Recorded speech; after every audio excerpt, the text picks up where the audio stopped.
في الجزائر. او خويا تبوا عندنا اللي قالوا، محاربين. تبوا ها؟ اللي قالوا، تبوا اللي قالوا. لا كلهم كتموا فينا دول عربيه باسلحه من خارج من مصر لا لا، مثل تبون قال لك البرتغال والمجر حتى هي عاوناتكم. اصدقاء الثوره هذوك، ماشي محاربين ثوره، كان ماذا اصدقاء يعني ثوره. اصدقاء الثوره؟ شنو كتعني اصدقاء الثوره؟ اصدقاء الثوره كانوا يدعموا، كانت عندنا احنا سياسيين في الخارج اذا كانوا دعمتك، تأويهم. اذا عاونتك جميع شعوب العالم. هذه حاجه نورمال، هذه حاجه باينه عندنا في ذوك الجناح. ايوا شنو ذوك الجناح كتسمي انت الثوره؟ كتسميها حرب انت؟ كنسموا جبهه التحرير، كنسموا جبهه التحرير جناح سياسي. كنقولوا جيش التحرير الوطني يعني جناح مسلح.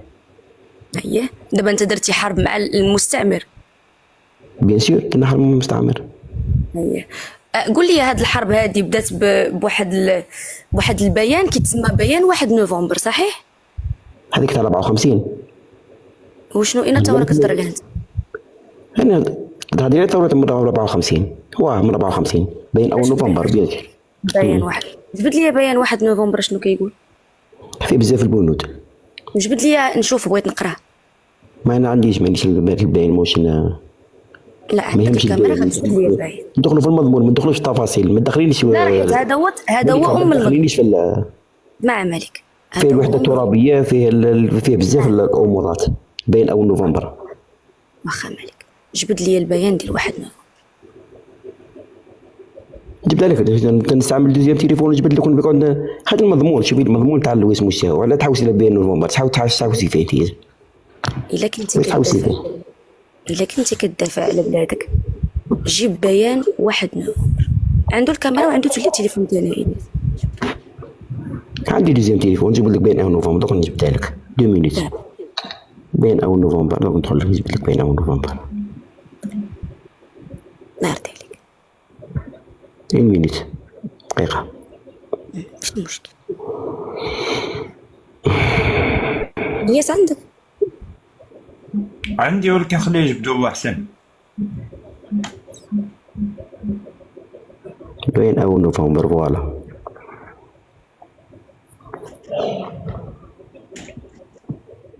لقيتيه؟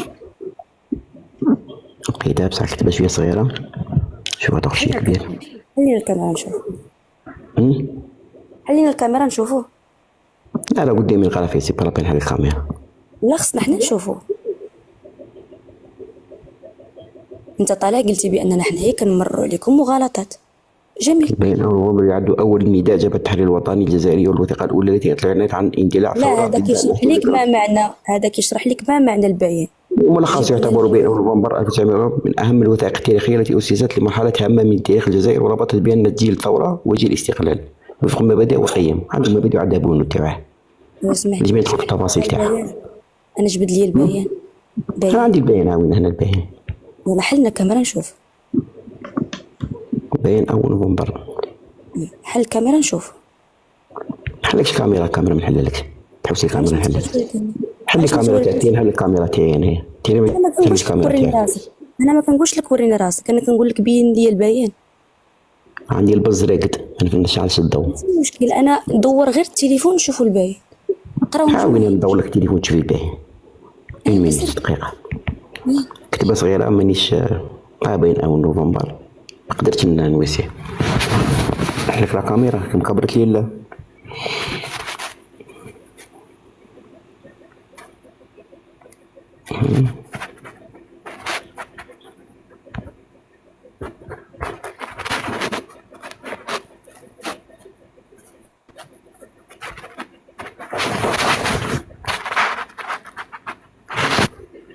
تشوفيه؟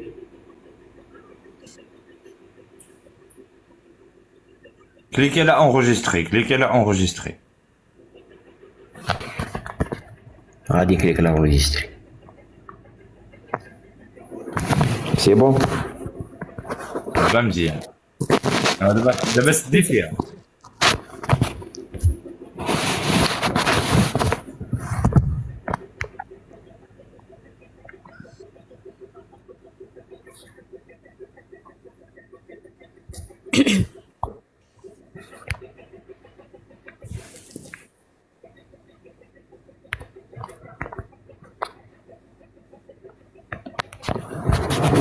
سي بون شتا. وتحوس الفيزاج تاعك لا راك تشوف. راه ما وريتي والو، راك سديتي. ما كيبان والو اصاحبي، ما كيبان والو. بالك والو. والله ما كيبان شي حاجه بالله. انت ما عندكش دوزيام تليفون تما؟ مالك؟ ها هو البيان ديالك عندي يا صاحبي، ها هو باين ديالك. صح. عليك تعب فيا، هات جبدها انت وصاي. لا انت اللي خاصك تجبدو لنا وتورينا في كاميرا البيان. خاصك بصح راك شاك تحوسي بين نوفمبر، بصح قول لي شاك تحوسي فيه نقول لك انايا بين نوفمبر شاك تحوسي فيه. مالك. ملي طلعتي شنو قلتي؟ شنو قلتي؟ قلتي ما درناش حروب. قلتي كدوزو مغالطات صحيح؟ لا ما كنتش ندوز، قلت لك بين عقب على واحد النقاط. وشنو هما النقاط؟ قلتي انه ما عندناش معارك. قلتي ما عندناش معارك، ما درناش حروب. جبد لي. قلتي اشنو قلتي؟ قلتي الثوره. قلت لك جبد لي بيان ديال 1 نوفمبر. درنا جبدها عندك تجب. يقراهم الملكه ماشي مشكل، خليه غير يقرا بلا ما يفتح لا كامله والو، يقرا لينا انا نتبع معاه من هنا. كتيبه صغيره، كتيبه صغيره، خرج لي واحد كتيبه صغيره ما قدرتش نقراها. ايوا دابا انت جزائري ولا بغيتي باين اول نوفمبر المغربي يجبدو انت ما تجبدوش، ماشي حشومه عليك. بين اول نوفمبر كتيبه صغيره، ونمشي واحد اخر كبير كتيبه كان. واش انت كيفاش ها ما كايناش كتيبه صغيره، ما كايناش كتيبه صغيره، راه كاين في دوت غوف ديالكم نتوما كاين فيها بيان 1 نوفمبر. وزاره الثقافه فيها بيان 1 نوفمبر.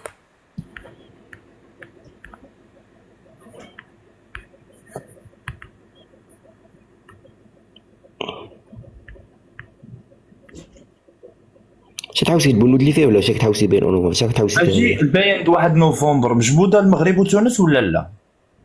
مجبوده. مجبوده المغرب وتونس. مجبودين واه. كيقول فيهم؟ هم مجبودين. كيقول فيهم البيان؟ شنو كيقول البيان عليهم؟ والله ماني حافظهم الياس. بالدارجه. بصح مجبودين، بصح هم مجبودين. مجبودين. انا عطيني غير فكره بالدارجه، يعني بالهضره ديالنا بالجزائريه، قول لي شنو كيقصدوا، شنو جبدوهم، شنو قالوا فيهم بالدارجه ديالنا، يقول لي شنو قالوا. المغرب ساعدتنا في الثوره وتونس ساعدتنا في الثوره. لا مجبودينش المغرب وتونس الهدف هذا. لا ما مجبودينش تونس والمغرب على هذا الهدف هذا. الله اعلم. واذا انت ما قريتيش البيان ديال 1 نوفمبر. ما قريتهاش ما قريتش بين نوفمبر. صافي دير عندي ملخص. كتقول لنا باننا كنمروا مغالطات. بصح الثوره بالبيان، هذا بيان، هذا بيان اندلاع ثوره. ايوا ها اشنا هو هذاك بيان ماذا؟ اندلاع ثوره التحرير. اندلعت الثوره بمقدمه هذا البيان صحيح؟ واه حتى خرج البيان تاع الثوره به. اش تبعوا خصنا نعرفوا شنو هو هذا البيان هذا، شنو فيه، شنو كيقول. سمعوا ستة مؤسسين تاع اللي نداروا الحرب تاع فيهم بوذيا، فيهم العربي بن هيدي، فيهم انتقل الثوره من تما. إلياس مفجرين ثوره. البيان عندك ولا ما عندكش؟ ما عنديش البيان، ما كتبه صغيره ما قدرت تشوفها. ايوا ما عندكش البيان اخويا، علاش كتقول لنا كتمروا مغالطات؟ علاش؟ نتوما كنتو ما درناش حروب. ما عندكش حرب، انا مازال كنقولها لك، ليس لك حرب. تسمى العشريه ماهيش حرب. عشرية تذبيح الشعب الجزائري، تقتيل الشعب الجزائري، ليس حرب. من طرف من تقتيل الشعب الجزائري؟ من طرف النظام ديالك. لا. شنو؟ النظام دابا الثورة هبطتي فيها السلاح. عسكر يقتل العسكر؟ لا، عسكر كيقتل الشعب. هيا يعطيني عدد الموتى من العسكر ومن الجنود ومن الدرك ومن ما كاينش موتى، كاين موتى غير من الشعب برك في الرأي تاعك انت. هداك دابا إلا عندك انت ارقام فيما يخص العسكر، انت كجزائري إلا عندك ارقام بمضامين وبدلائل حطها لينا. عندي حتى الصور انايا. حط لينا غير الارقام. نعطيك حتى الصور انايا. عطيني غير الارقام. عندنا 4 مليون، عندنا 4 مليون. هي 4 مليون شكون؟ 4 مليون شكون؟ 4 مليون شكون؟ 4 مليون قاتل. مدني؟ لا عسكري ومدني. أراه لي نشوفه. اراها لي نشوف. وين رايك شوفها؟ اعطيني الدليل. انا عايش في الجزائر، انا عسكري مالي موتوا مالك قدامي. انت وانت عايش في الجزائر وانا مالي؟ صح صعب نسقسيك، صعب نسقسيك. لا ما تسقسينيش، لا ما تسقسينيش. انت ما عشتيش بالعربي، انت ماكش جزائري وما عشتيش الجزائر وما تعرفش لغه الجزائر. والا كنت انت جزائري وريني انا اللي ماشي جزائري. كانت صح الهجومات اللي كانت التكانات. انا ماشي شغلي، انا دابا اللي كنقلب عليه هو داك 4 مليون اللي نتايا داخلين فيها العسكر والمدنيين بجوج. اراه نشوفها.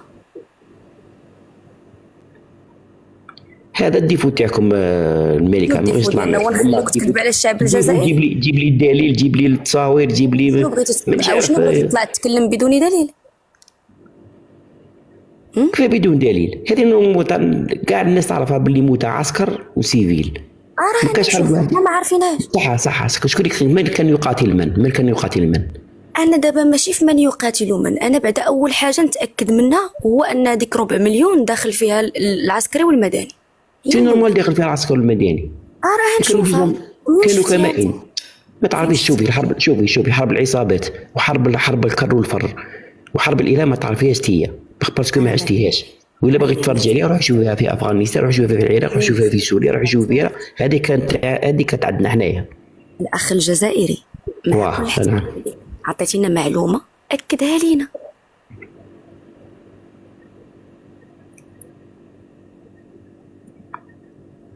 كتدخلي كان لي فيديو في اليوتيوب الا ما نحوهمش تسيبيهم. ما يهمنيش لي فيديو، انا كنآمن بالجهات اللي تابعه للنظام اللي كتقول لك احصائيات ديال عدد القتلى، وقالت لك بان 4 مليون فيهم العساكر والمدنيين. فيهم العساكر والمدنيين باسكو كاع ولاد الجزائر. حنا ما نديروش هاك، حنا اللي ماتوا كاع جزائريين. كان اقتتال داخلي، كانوا الاخوه اعداء، كانت اقتتال داخلي ما بين جزائريين سواء في النظام سواء في الارهاب. ما عندكش الدليل على هادشي اللي كتقول؟ ما عندكش الدليل على هادشي اللي كتقول؟ ما كاينش دليل. عشتو انا، ماشي ما عنديش دليل، انا عشتو. انا كنت ميليتان، انا كنت عسكري، كنت نخرج لي زومبي سكاد، وكنت نخرج نتاعو فيك نتاعو فيك. انا عشت هذا الواقع، ما نحوش على الدليل. انا عشتو، انا هذا عشتو. ما عندك منها. صعب فوت النقطة هذه. إذا ما عندكش صعب فوت النقطة هذه. ما عندكش. الآخر كنتو متجادلين معاه وقلت له ما اللي قال لكم رانا مكلاسين 22 في الوسيمين. قلت له هذا غدي كتاب رانا نديرو قياس لهذا الموضوع ديال المراتب العسكرية ديالكم. جيش التحرير هبطتي سلاحك، العشرية السوداء هبطتي سلاحك، والثورة الجزائرية 1 نوفمبر هبطتي سلاحك. كيفاش نتفقوا مالك؟ ندوزو هاد النقط كاملين. تفضل عيد. صح شكرا اخي، مرحبا بك. خليك معايا في هاد النقطة الأولى. عافاك نسولك واحد السؤال. الحرب اللي درتي ضد فرنسا عطيني النتائج ديالها. واش نتائج ميدانية ولا شيء ميداني؟ واش من النتائج؟ انت قلتي لنا دابا بانك درتي حرب ضد فرنسا ولا؟ واه النتائج الاخيره شنو وقع؟ عطيني العام ليزاني ولا جلوبال. انت ساليت الحرب مع فرنسا؟ درنا لي زاكور ديفيون، كانوا هناك مفاوضات. برك كسرت لنا راسنا بزاف تاع التجارب النوويه والتجارب النوويه. داخلين في المفاوضات اخي، بلاتي داخلين في المفاوضات. دبنا عليكم احنا في التجارب النوويه. راكم بزاف راكم قلتوا تجارب نوويه، تجارب في ايران، تجارب ديك داخلين في لي زاكور ديفيون. وكاين غلطات ديروهم، كاين بنود تاع اتفاق. بصح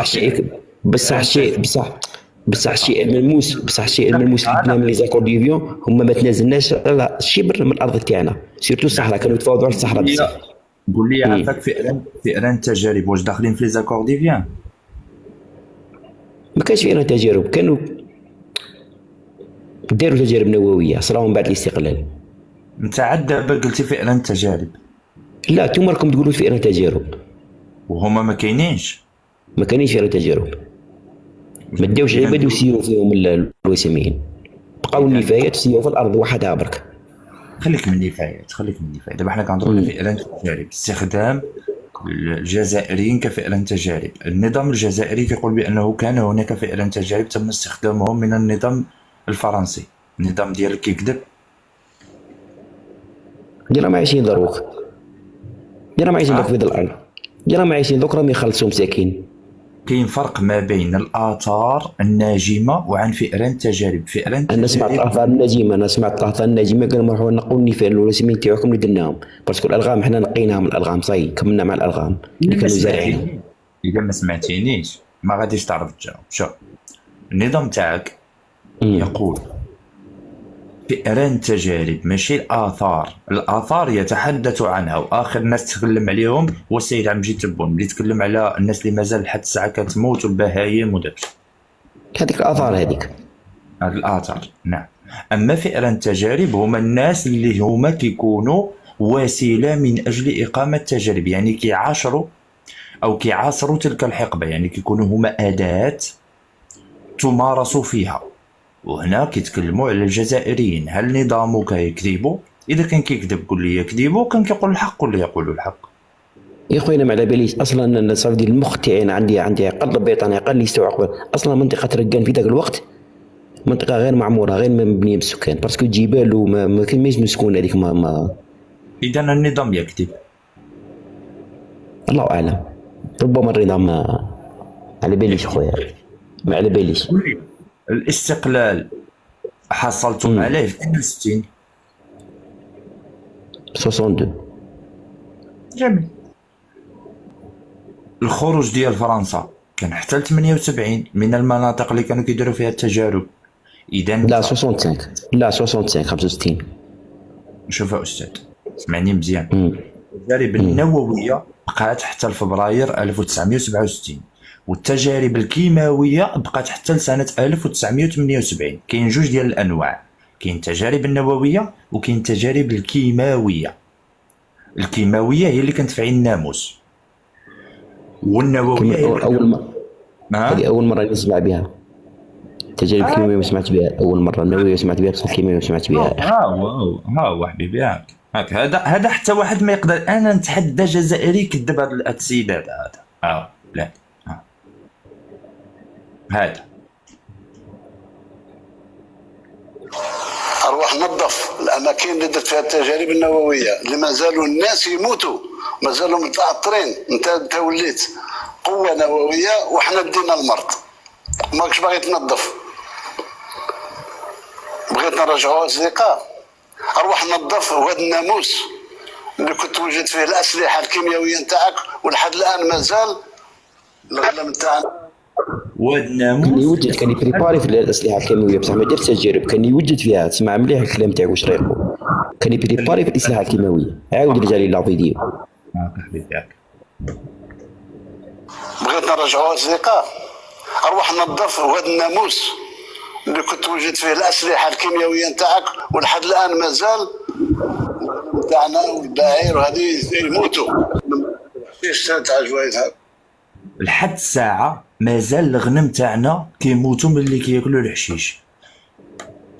كانوا الاثار تبقى، الاثار تبقى، الاثار تبقى فينا غازيكا هيروشيما راه باقي الاثار تاع الكيماويه هذه. ايوا صافي داكشي اللي قلت لك. انت عاد دابا قلت لي لا، قلت لي ما كانش اثار. هذه اثار، هذه اثار، هذه اثار تبقى. الاثار هو اللي يتكلم على الاثار. اثار ماذا؟ اثار ماذا؟ اثار التجارب اللي داروها. ايوا علاش قلت لي انت اللي قلت لي عاد دابا لا ما دارش تجارب نوويه؟ قلت لك ما قلتلكش، قلت لك ديروا تجارب نوويه، ما قلتلكش ما ديروش تجارب نوويه، بصح الكيماويه ما سمعتش بها. اخي يهضر عليها السيد عمجي تبون كيتكلم على التجارب الكيماويه. نعاود لك تسمع المره الثانيه حبيبي.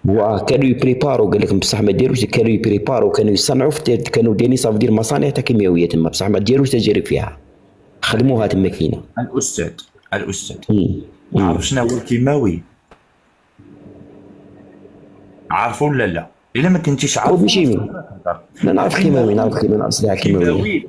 الكيماوي ماشي هو معمل ديال الكامبا، ماشي معمل ديال السيما. واش فاهمني؟ انت كتهضر عليه بحال الا دايرين معمل تما وجايبين الناس كيخدموا وكيديروا المعلبات طون. لا حبيبي ماشي هو هذا الكيماوي، الله يرضي عليك. تبغي نوريك الفيديو الكيماوي كيف هو الكيماوي؟ لا ما من المعمل تاع الكيماوي كنت تكون عنده اثار على المحيط تاعو، ما يخدمش بلاد، يخدم بلاد واحده اخرى. لا حبيبي، الكيماوي ما عندوش شي حاجه سميتها معمل. عنده كيف ما عندوش معمل؟ واش هو؟ ما كاينش شي حاجه سميتها معمل، كاين تجارب كيماويه يتم انا شفت معمل الكيماوي في ايران 20 متر ولا 30 متر سوتيرا، ومن بعدين على لافيل، باسكو عنده اثار جانبيه على المحيط، يكون بعيد عن المحيط على لافيل اللي عنده آثار سلبية إذا كانت هناك تسريبات، يعني داك المعمل قدر الله وقع فيه شي حاجة طرطق خرجت منه داك الشيء ولا هذا غيأذي المحيط. أما المعمل ما حدو ما كاين فيه حتى شي حاجة، ها هو خدام مزيان.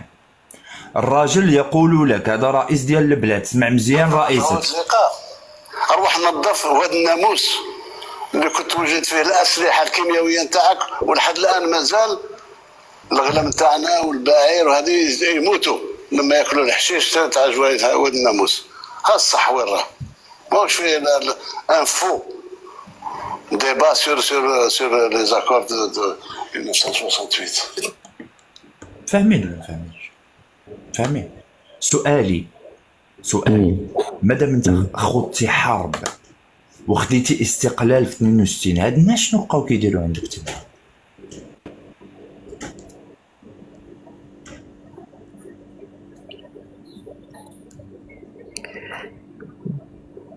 مختصر، حنا دينا الاستقلال تاعنا، داروا تجارب. لي زامريكا ضربوا اليابان بناغازاكي، ضربوهم بلي بومب اتوميك. دوزيام غير مونديال لي زالمو كي خرجوا من لاغير خرجوا ضيعوا اراضي كبار، خرجوا منها من قوسه نورمال. لا ماشي نورمال، الحروب ديما تخرج ناقص، ماشي نورمال. لا نورمال عادي. المهم تعاود تبني روحك، وتوازي روحك مليح. انا نقول لك علاش. لأن الولايات المتحدة الأمريكية واليابان كانوا داخلين في حرب مباشرة، ماشي كانت دولة كتحتل دولة، كانت سميتها الحرب العالمية الثانية، وكانوا خصماء في الحرب. والميريكان ماشي دخلت جنود ودارت فيهم عمليات والموافقة ديال الرئيس الياباني أو الإمبراطور الياباني، لا، الولايات المتحدة الأمريكية مشات بطيارة ورمات عليهم صواريخ نووية وعلقات. أنت بحضور شخصيات وازنة داخل الجمهورية الجزائرية الديمقراطية الشعبية، وبحضور الشعب الجزائري الوازن الفاعل في المنطقة، وبحضور أقوى دولة إسلامية في العالم، فرنسا كانت مستعمراك وقالت لي وانت وهي درتو تمثيلية على أساس أنك انت استقليتي، ووهمت العالم بأن انت استقليتي، ووهمت الناس بأن انت عندك ناس حروك، وفي المقابل بقاو كيديروا عندك التجارب حتى 1978. جواب حبيبي تفضل. ما عنديش جواب على هذه، ما عنديش معلومه. شنو هي المغالطه الثانيه اللي قلتي طلعتي تصححها لنا؟ الجيش، القوه ديال الجيش ديالك. جميل جدا. تقدر تقول لي ما هو المقياس او المعيار اللي كنحدوا به قوى الجيوش؟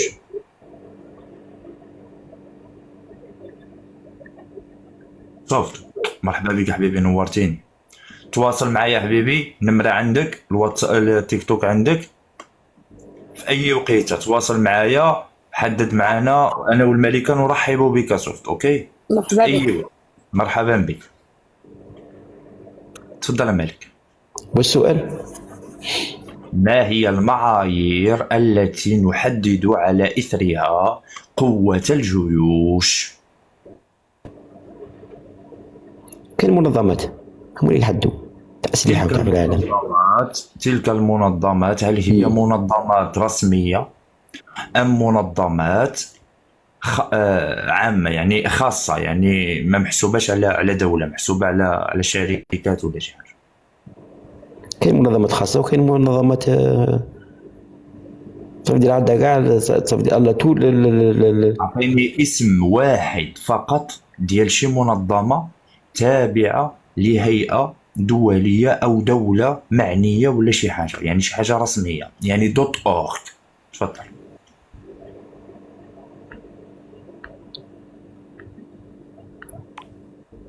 على باليش بصح في كلاس مورانا 16 22. جميل جدا. الاسم الوحيد هذاك الكلاسمون اللي انت فيه الاول افريقيا وعربيا واسلاميا وقاريا وفي المستقبل القريب غتكون عالميا، مبني على ماذا؟ واش مبني على المعامل اللي عندك كتصنع الاسلحه في الجزائر؟ واش مبني على السلاح الاخير الذي تم تطويره داخل الجزائر؟ ولا مبني على الحروبات اللي خاضتها الجزائر؟ ولا مبني على العقيده ديال الشعب الجيش الجزائري؟ ولا مبني على التاريخ المجيد ديال الحروب ما قبل الميلاد ديال الشعب الجزائري؟ ولا مبني على العلاقات المتينه اللي كتجمعك مع جميع الدول؟ ولا مبني على التقدم التكنولوجي والصناعي اللي والنهضه اللي كتشهدها الجزائر؟ بناء على ماذا؟ انت بناء على السلاح، واحد بناء على ماذا؟ بناء على السلاح اللي تمتلكه.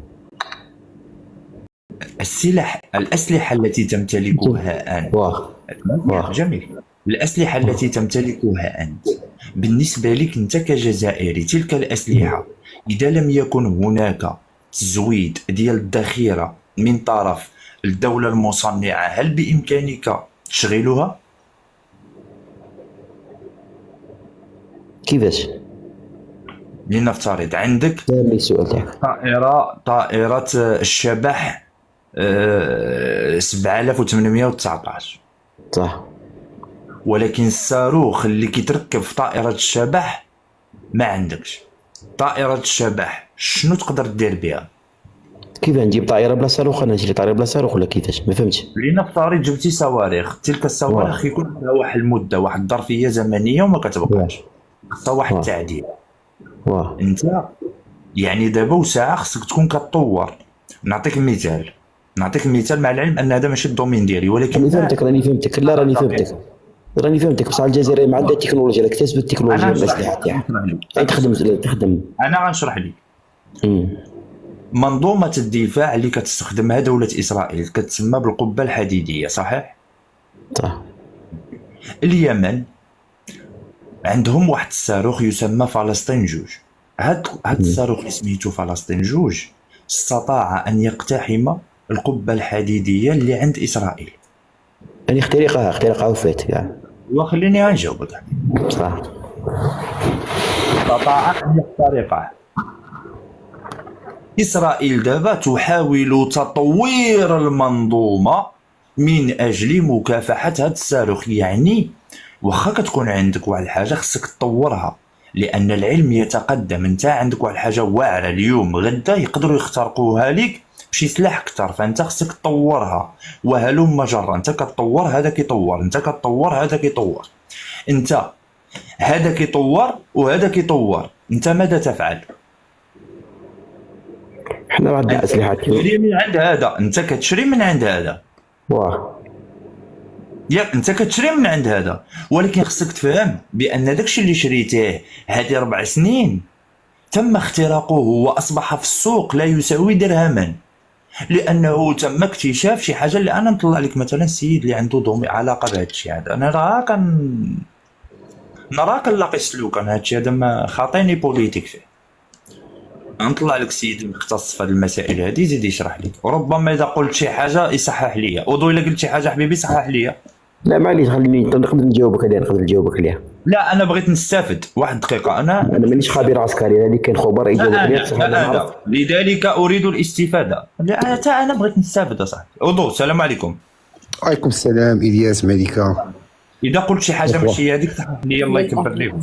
لا هي هذيك، كلشي اللي قلتيه هو هذاك. تفضل اودو.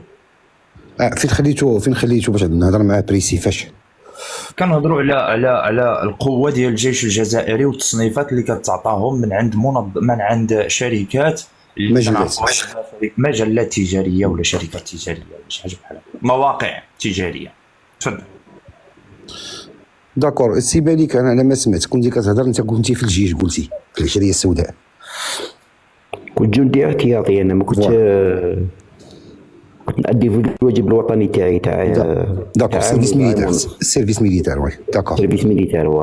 داكور. كونسيرنون التصنيف اللي هضرتي عليه ديال التصنيف اون جينيرال، ماشي المجلات اللي كيصنفوا، ماشي المجلات اللي كيديروا التصنيف. بون المجله كتدفع عليها الفلوس تقدر ديرك انت هو الجيش الثالث يعني كتخلص. مي التصنيف الحقيقي كيكون في البنتاغون. الا دخلتي السيت ديال البنتاغون غادي تشوف تما كاع ترتيب الجيوش بما فيه الافراد، شحال النومبر ديال لي سولدا، بلوس لارمومون، بلوس الحروب اللي دارت ديك الدوله داك الجيش، فين خرجات، شنو هما دوك لي كونطونجون اللي كانوا كيمشيو بحال دابا في حفظ السلام. يعني كتعطيك الترتيب كامل والاكسبيريونس ديال لارمي. الوغ من هاد لا باز، من هنا كي اكسبرتيزيو لارمي، كيقولوا هاد لارمي الي فورت، ها شحال غنعطيوها، ها شحال نعطيوها، ها شنو عندها، شنو عندها. مي ماشي مجله راه دير لك عندك، تكتب لك عندك صواريخ نوويه، كتبقى مجله كتخلصها وكدير لك اللي بغيتي. فهمتي يا اخي مالك؟ فهمت. فوالا. تفضل مالك، تفضل. ليسونسيال الياس، انا مانيش مطلع على المناضل اللي كتبوا هذو المجلات، ولا بصح غادي نعاود نطلع معاك، غادي نجيب لك المنظمات اللي كتبوا ولا نقولهم لك دابا ولا رسميه. انا نقولهم لك دابا كاينين جوج، كاينه واحده سميتها جلوبال فاير باور، وكاينه واحده اخرى هي مازال عندي مفتوحه هنا، طلع واحد الجزائري خوك وراها مازال عندي. انا جبتها ليك، دخل دير هيستوريك نقلبوا عليها ونجبدها لك الثانيه. هاي اسمح لي الياس، غير نعبر برك التعليقات بك. بالنسبه للتعليقات كي ذكرت انا عسكري، باسكو التعليقات راهم شويه يخلطوا في الهضره. انا كيجبد لي الياس قال لي ما كانوش العسكري يموتوا، قلت له انا كنت عسكري في ذاك الوقت، كنت شاهد لا ما تقدروا تخلطوا هذا عسكري وهذا ما على باليش واش راهم يديروا في التعليقات تحت. ودابا التعليقات ما يمكنلكش تندمج معها، لان التعليقات ما كتعرفش شكون كيعلق، فاللهم نبقاو حنا في المسائل. قلت لي ما كانوش العسكري يموتوا، قلت لك انا اسيت بيريود لا جيتي ميليتير، كنت شاهد باللي كانوا يموتوا العسكر وكيموتوا السيفيل. بوان فينال صاي تعليقات ماش تقدروا بلاتي باش نجبد لك الموقع اللي قلتي عندي هنايا. الاول جلوبال فاير باور، والثاني بلاتي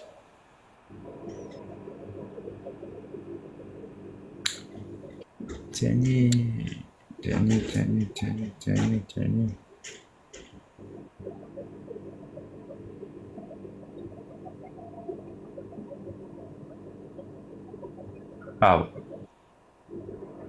ميليتاري وات هاي سميتو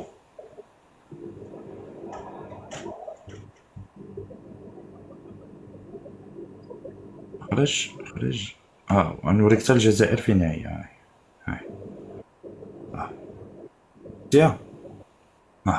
ها هو ها شحال عندك، هكذا جابوا جزائري.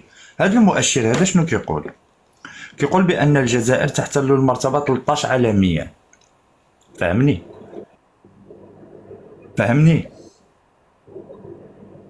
نسمع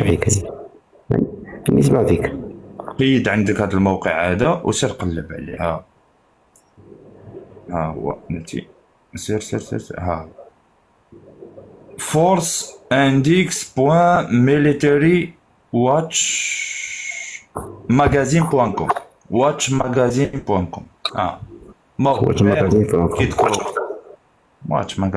هادو جوج المواقع حبيبي اللي كاينين كيتكلموا بناء على معلومات تم الدفع اليها والترويج اليها. والدليل ملي غتدخل انت غتشوف التصنيف ديال الدول، انت براسك ما غادي تقول نعم هذه مجله شباب، انت براسك ملي غتشوف التصنيف غتقول لا يمكن. ملي غادي تلقى دول متقدمه وعندها صيت في الحروب غتلقاها متاخره، وغتلقى دول اللي تفكك لها الجيش ديالها وما زالت تحتل رتب كبرى. نعطيك مثال، الجيش السوري الجيش السوري من 2011 حنا عرفنا شنو وقع عليه ياك مالي، ياك أقوى جيش عربي، كان أقوى جيش عربي. شنو الرأي ديالك هنا؟ شنو هو أقوى جيش عربي، أقوى جيش عربي؟ كان أقوى جيش عربي سيرتي السوري.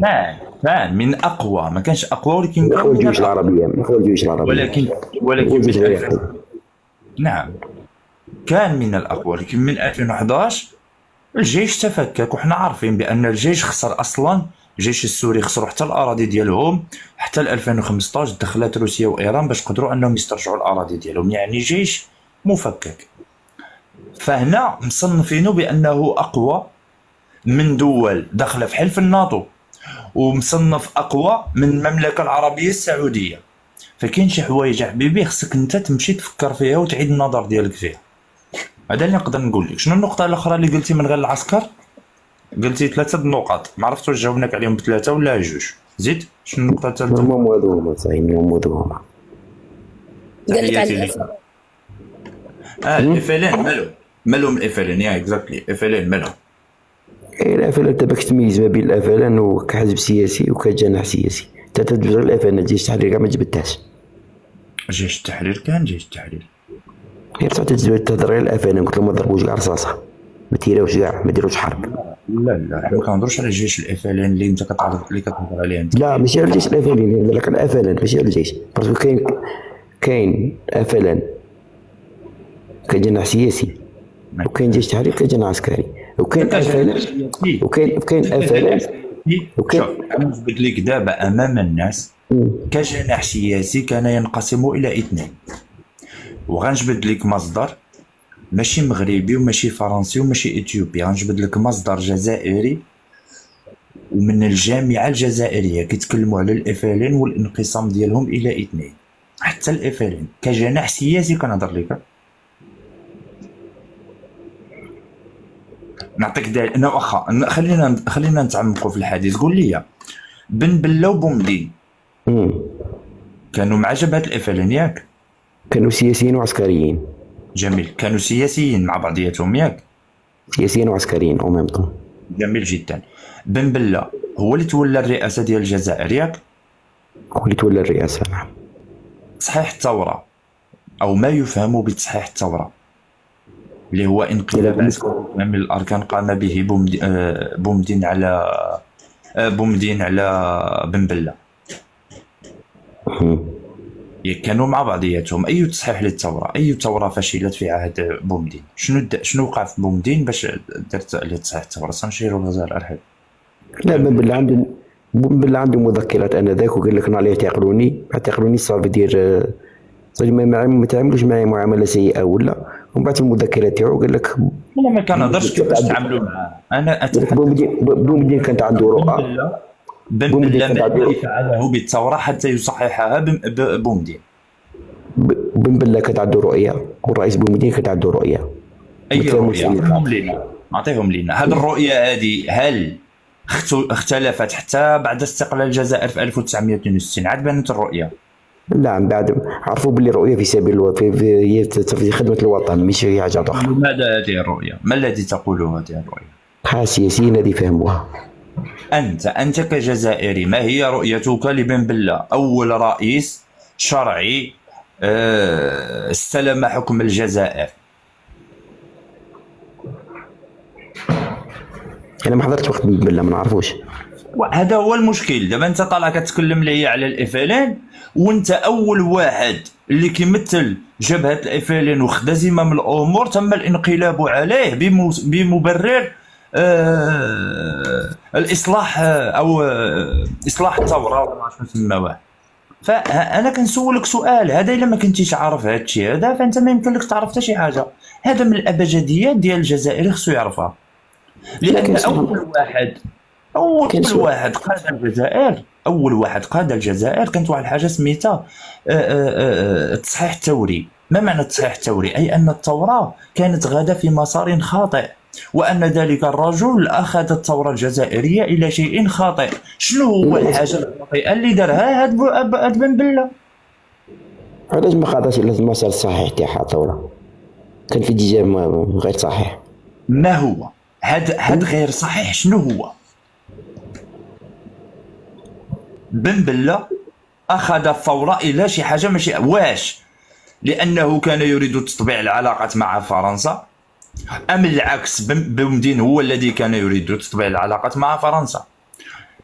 بومدين كان يعترض على اتفاقيه إيفيان وبن بلة كان يصر عليها، او بن بلة كان يعترض وبومدين هو من كان. ها اللي خصنا نفهموا هنايا شنو كانوا مختلفين حول ماذا، لان الجزائر ماشي ديالهم، الجزائر ديالكم،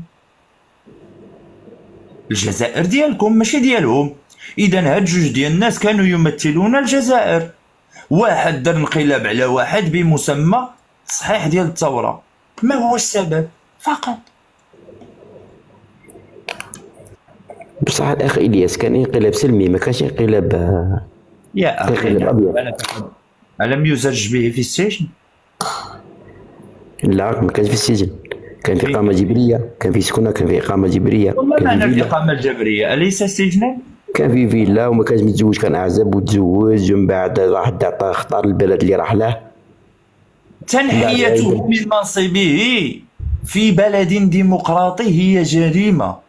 واش عرفتي شنو كتنحي رئيس من بلاد من حكم بحكم الدبابة؟ واش عرفتي ما معناه؟ معنيته انقلاب عسكري كامل الأركان. عارف انت لكن الشعب ما نحاوش بالدبابه، وما كانت حتى شوف ما كانت حتى نقطه تاع الدم سالت، جاو هربعه ديجا هو القصه تاعو. لأنه كان انقلاب عسكري، كان انقلابا ناعما من الداخل. هربعه لان الانقلاب ماشي وقع عليه من دوله دخلوا بدبابات وداروا حرب، اللي انقلب عليه هم اقرب المقربون اليه. يعني الرجل الثاني اللي كان في الجزائر هو من انقلب على الرجل الاول. هذا الرجل الذي انقلب، ما هي المبررات التي قدمها للشعب الجزائري من اجل المصادقه على ذلك الانقلاب؟ شنو قال لكم السبب ديالو باش انقلب على بن بلة؟ بن بلة خايب علاش؟ الياس والله تصدقني ولا ما تصدقنيش؟ اكيد امنا بالله. سياسة الجزائر والله من اصعب السياسات. حنا في الجزائر ما نعرفوا السياسات هنا كيفاش دايره، والسياسه نعرفوا حنا من بعد 50 60 عام 70 عام نعرفوا واش كاين، ما كاش. جميل صحيح جميل. وعلى داك الشيء كنقول لكم شوف، هي ماشي السياسه ديال الجزائر اللي صعيبه، انتم من بعاد على الجزائر وعلى بلادكم. لا ماناش بعاد عليها، السياسه تاعنا واعره سياسه. انا غنقول لك اسمعي شوف، النقطه اللي طرقت لك ليها هذه النقطه اللي خصها تكون من الابجديات ديال اي مواطن جزائري في معرفه بلده. كل واحد فيكم انتم كجزائريين خصو يسول راسو بعض الاسئله. الياس والملكه يتحدثون عن جبهه الافلام. الياس اسمح لي نكمل لك. اسمح لي دوك ترجعتني اون ماريير 65 حنا لا بوبولاسيون تاع الجزائر كانت 7 ملايين، انا داك ولا 8 ملايين. ما كانت ديمقراطيه، ما كانوا احزاب، ما كانت كما نقولوا انترنت، ما كان التواصل ما بين. كيفاش تقول لي؟ معناه ان معناه تفضل الوقت حاضر، تفضل الوقت اللي فيه نجاوبك بكل شيء. ما أنت تقول الآن لم تكن هناك ديمقراطية، معنى ذلك أنت تقر وتعترف ما كانش تعددية حزبية، ماشي ديمقراطية، تعددية حزبية. ما كانش التعددية الحزبية استمرت إلى غاية 1989. لا 88 ناضت الانتفاضات، 88 باش ناضت المظاهرات، 89 طبقت داروا تعددية. نعم. حزبية. إذا إلا جينا نهضروا على التعددية الحزبية، فأنت ما خصنيش نتحاسب معاك ونوصفك بدولة ديكتاتورية حتى 1989، بينما النظام الجزائري يدعي. اسمع بلادك شنو كتقول صاحبي. النظام الجزائري ماذا يدعي؟ النظام الجزائري يدعي على أنه نظام ديمقراطي تأسس من الشعب وإلى الشعب، وأن جبهة الإفلان هي خادمة للشعب، وأن كل الرؤساء يذهبون إلى الحكم من أجل الوفاء بمتطلعات الشعب. الرئيس عمجيد تبون واللي قبل منه دائما وابدا يصفون الثوره بانها الثوره العظيمه، وبان من حكم الجزائر هم ناس مخلصون ياخذون الجزائر الى بر الامان. لا لا، هذا حبس وقت بوتفليقه، لا حبس بوتفليقه، حبس بوتفليقه مترشح حر، ما دخل لا افلا لا ما عندوش حتى انتماء حزبي. ميم يا ودي، هنا خصك تعرف، واه هنا هنا خصك تعرف ما الذي حصل لجبهة الإفلين. جبهة الإفلين كانت تمثل من؟ وجبهة الإفلين فين انغمست وخرجت من شي حاجة سميتها الحزب، لأن جبهة الإفلين ما بقاتش حزب، أصبحت دولة عميقة متمثلة في الجنرالات الجزائرية. قول لي كيفاش؟ أنا نقول لك كيفاش. جبهة الإفلين ما بقاتش كتعتمد على أسماء من عندها من أجل تولي الجزائر. جبهة الإفلين أصبح لديها جنرالات عسكرية هم من يقودون الجزائر بدون الوضوح في الصورة. على داكشي اليوم غادي تلقى بأن الرئيس ديالك الذي يمثلك ما هو إلا ورقة تطبق ما يمليه عليه العسكر الجزائري بإملاءات خارجية، وهذه الإملاءات مبنية على حصانة ديال الدفاع عن المواقع، والحاجة الثانية الاستفادة ماديا في الخارج من صفقات أسلحة وهادشي. نعطيك مثال بسيط. ملي كطلع لعندي انت وكتقول لي احنا الرتبة 13 عالميا، هل تعلم يا صديقي العزيز أن كل خردة تشتريها أنت الجنرالات ديالك يأخذون 30% من العمولات ويتم ضخها في البنوك الأوروبية. يعني انت داكشي اللي كتفرح به كل صفقة سلاح تمتص دم الشعب الجزائري. غادي تقول لي لا وحنا من حقنا نتسلحوا. سأقول لك نفس اللعبة اللي كيلعبوها عليك، يوهمونك بأنك دولة الكل يراها، يعني كل شيء داير عينه فيها، مهددة، وفي نفس السياق يوهمونك بأن نظام الحكم هم من يستطيعون الدفاع عن الجزائر. يعني انت بلا بيهم ما تسواش، والحاجة الثانية هما بلا أسلحة ما يمكنش يدافعوا عليك، فأوتوماتيكمون كيخليو لك واحد القناعة من الداخل ديالك أنك تريد أن تقتني الأسلحة باش تدافع على بلادك. هنا كتعطيه الشرعية أنه يشري الأسلحة، تلك الشرعية بموجبها يذهب إلى الدول ويشتري الأسلحة والعمولات ديال 30%، ومنها كيدفع لهاد الشركات اللي انت كتظن بأنك تصنف عاليا باش انت تقول الحمد لله الجزائر تتسلح، بينما الحقيقة هو يشتري خردة ويضعها في الجزائر. وفي الحقيقة الأكبر أن الجزائر غير مهددة من أي دولة كانت. الجزائر، المغرب لم تكن في يوم من الأيام عدوتها، تونس لم تكن في يوم من الأيام عدوتها، دول الساحل كذلك، فرنسا كذلك، إسبانيا كذلك. الجزائر إلى جينا للموقع ومن 62 ل 2020 والسياسة ديالها أأمن ما كان. علاش؟ لأنها راضخة للجميع باستثناء دولة واحدة اللي خلتها دائما وأبدا صورة تعطيها للذكاء الاصطناعي الجزائري.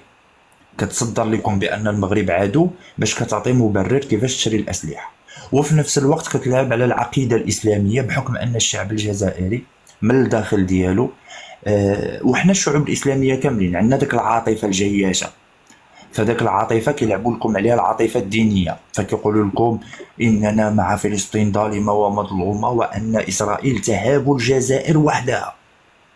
إسرائيل تضع الجزائر نصب أعينها لأنها هي الوحيدة التي تقف لها في مسألة فلسطين. فأنت كتقول برافو، شتي حنا شواكر، شتي داك إسرائيل ما تقدر دير والو بلا بينا. هادشي هذا كامل يصب ضدك، لأن أنت الأموال ديالك كيسبقوا لك واحد المسرحية كتآمن بها أنت، وفي نفس الوقت الجنرال كيمشي يشري الأسلحة اللي ما كتساوي حتى شي حاجة باش ياخد منها عمولات، باش ملي كيوصل لسن التقاعد كيخلي ولادو يعيشوا 7 الأجيال مورا بعضياتهم. وانت كجزائري تظن بأن المغرب عدوك، واليوم في الجزائر تتحدثون عن العداء ديال المروك، تتحدثون عن ما يريده المروك والدولة التوسعية المروك والصحراء الغربية اللي كيحتلها المروك. بينما في 62 وهاد جبهة الإفال اللي كنتكلموا عليها كانت موجودة في وجدة حبيبي، كانت موجوده في وجده، ما كانتش موجوده في الصحراء الغربيه. ابراهيم غالي جده لم يدافع عن الجزائر باسم الصحراء الغربيه، ابوه لم يدافع عن الجزائر باسم الصحراء الغربيه. دافعوا عن الجزائر، اذا كان باباه وجده دافعوا عن الجزائر دافعوا عليها باسم المغرب. ولكن مع ذلك لعبوا لكم على العقليه ديالكم ومشاو معكم على اساس ان احنا اعداء ديالكم. ملي كيطلع الياس والملك يتكلموا معكم تعتبرونهم اعداء. عرفتي علاش؟ عرفتي علاش كتعتبرونا اعداء؟ لان ما عندكش خيار تاني. اللهم تعتبر الياس والملكه اعداء لانهم الحلقه الاضعف، مجرد جوج ديال الناس كيهايطروا في التيك توك. غطلع تقدر تسبو، تقدر تعايرو، تقدر تقول له ما كاش منها، تقدر. ولكن الحاجه الثانيه وهو العوده الى الاصل، هو انك ترجع وتراجع نفسك وتشوف هل فعلا ما يقوله هؤلاء الاشخاص صحيح ام لا. وهذه هي اللي صعيبه، هو انك ترجع وتقول لنرى الجزائر هاد الدول اللي كتستهدفها غتستهدفها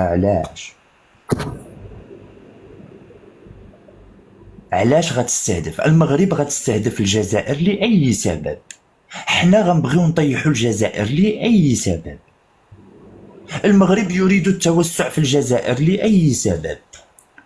المغرب دار معك اتفاقية سنة 1972، اتفاقية ترسيم خط الحدود، واليوم النظام الجزائري كيقول لك المروك دولة توسعية. لو كان المغرب دولة توسعية غيمضي معك اتفاقية ترسيم الحدود، خط الحدود لأي سبب. المرحوم الحسن الثاني غيجلس وغيقول لك نعم وغنوصلوا الاتفاق وغادي نمضيو اتفاقية ترسيم خط الحدود وغادي نديروا اتفاقية الصداقة وحسن الجوار لأي سبب، ونبقاو حنا كيف ما حنايا. ياك حنا دولة توسعية ونخليوها هكاك ونغتنموا الفرصة. ولكن العقل اللي يفكر ما كيانش، العقل اللي يفهم ما كيانش.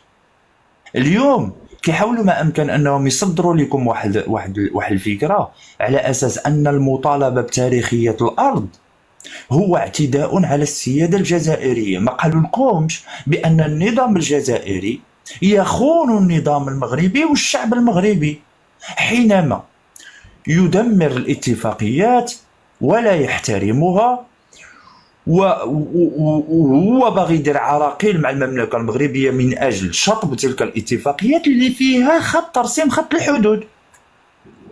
فبموجبه شكون اللي كيعطي الاحقيه القانونيه للمغرب انه يطالب بالاراضي ديالو؟ ماشي المغرب، هو النظام ديالك اللي ما احترمش القانون وما احترمش العهود والعقود المبرمه فيما بيننا.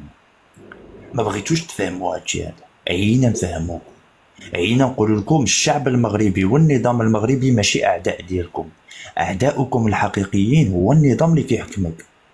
لان النظام اللي كيحكمك هو اللي باغي يبين لك بانني عدوك باش يستنزفك اكثر فاكثر. الثروات ديالك حبيبي انا نتحداك دابا قدام الناس، دخل دابا وتشوف الثروات ديالك وتشوف أين تذهب والمعيشة ديال الشعب الجزائري، ودير مقارنة مع الدول البترولية والغازية. غيجيو بعض المثقفين ديال البلاد ديالك وشنو غيقولوا لك؟ غيقولوا لك هاد الناس هادو ما كيفهموش، قطر فيها 3 ديال المليون، الجزائر فيها 36 مليون.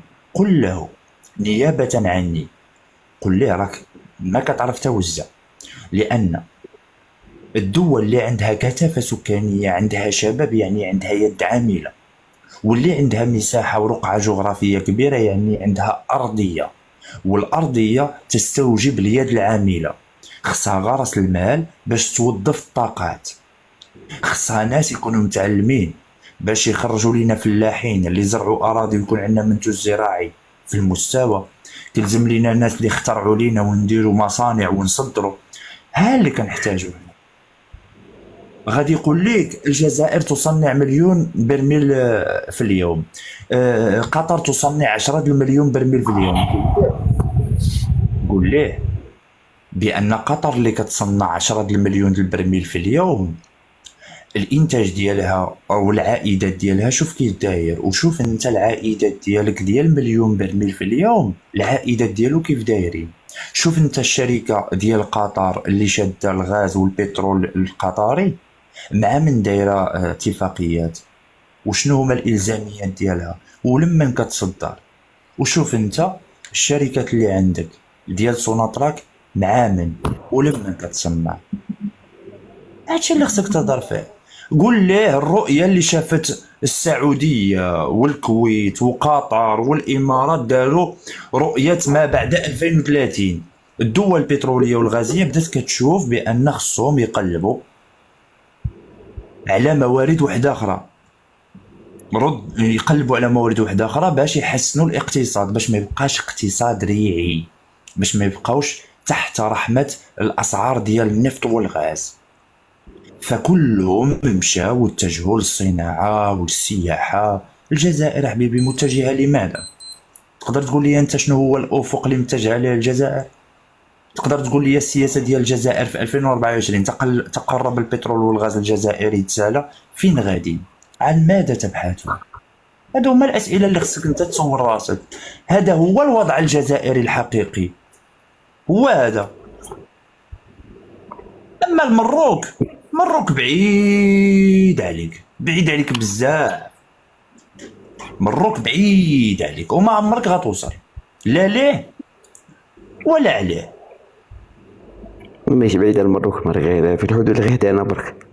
لا هو وحدك في الحدود، هو وحدك في الحدود، ولكن كمصالح اذا ما ربطتيش علاقه مصالح رابح مع المملكه المغربيه، لا انت كشعب ولا انا كشعب غادي نضروا. فانت النظام ديالك يريد تقسيم المغرب، اما انا النظام ديالي يريد علاقات متينه مع النظام ديالك لمصلحتك ومصلحتي. وهذا هو الفرق ما بين النظامين، وهذا الشيء اللي كنبغيو نصدروا لكم، وهذا الشيء اللي كنبغيو نفهموه لكم حبيبي. تفضل. الحوار معك شيق، وانت بصح شويه راك دير روطان مش عارف التوقيت اللي عندنا عندكم كيف باسكو حنا عندنا 3 دروك 3 7 مينيت. حنايا عندنا الثالث نفس التوقيت حبيبي.